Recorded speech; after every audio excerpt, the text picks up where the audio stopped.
Bon, l'affaire est dans le sac. Je vais vous parler, en effet, de la santé de la planète, donc de votre santé, de notre santé, dans quel état cette planète se trouve aujourd'hui. Je vais vous parler de dauphins, je vais vous parler de poissons, je vais vous parler d'oiseaux, je vais vous parler de tortues.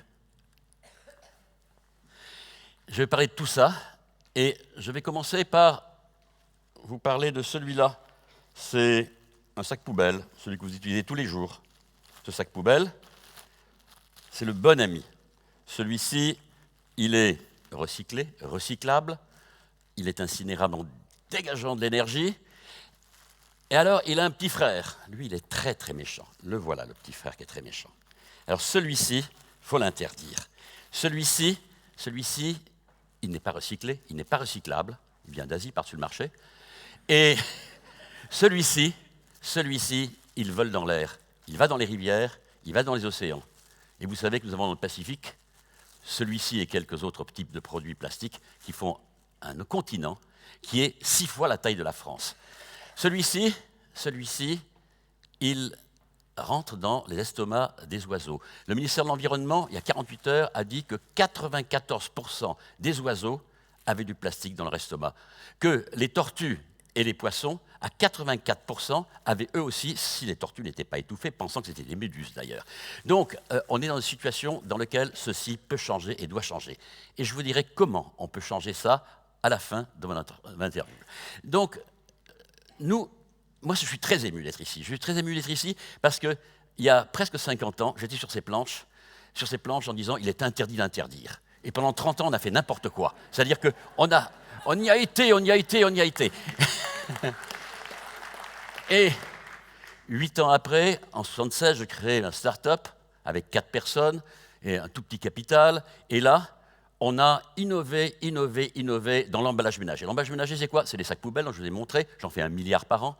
Les sacs sortis de caisse, les sacs fruits et légumes, les sacs congélation, le film étirable, les sacs glaçons et les rouleaux d'aluminium. Donc, pendant 10 ans, on a été... Pour faciliter la vie de notre clientèle, on leur a donné des sacs à liens coulissants, des coulissacs. On a créé le coulissac, on a créé les sacs avec 4 abats, le sac de nœuds, on a créé des sacs avec antibactériens. On a créé des tas de choses.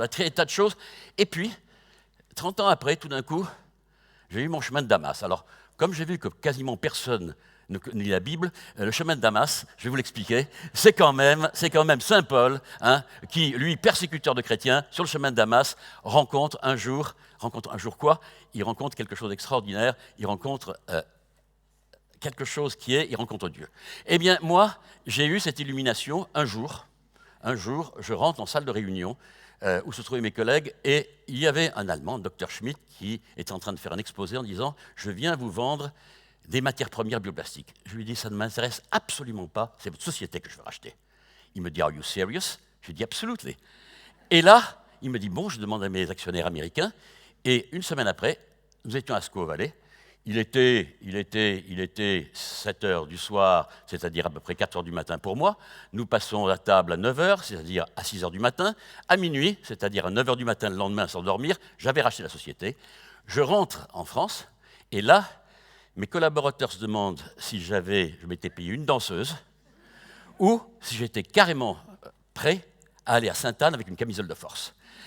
Donc là, on me regarde un peu de travers, une société de 100 brevets, 50 de personnes en recherche et pas un gramme de produits vendus. D'ailleurs, les chercheurs m'ont dit « Mais pourquoi voulez-vous vendre des matières premières puisque nous avons des brevets et nous avons gagné 8 millions de dollars en attaquant quelqu'un en contrefaçon ?» Alors j'ai dit « Je n'ai pas acheté une société pour me défendre en contrefaçon de brevets, j'ai acheté une société pour, au contraire, avoir un avenir qui n'est plus l'avenir que nous avons, le passé que nous avons eu pendant 30 ans, c'est-à-dire de faire des produits pour améliorer la qualité de l'usage du produit, mais la qualité de vie. » Donc, nous nous sommes lancés dans ces produits biodégradables, faire des sacs, faire des capsules de café et d'autres produits. Et puis, nous avons été un peu plus loin, puisque nous avons fait des sacs à partir de matières végétales, 100% végétales.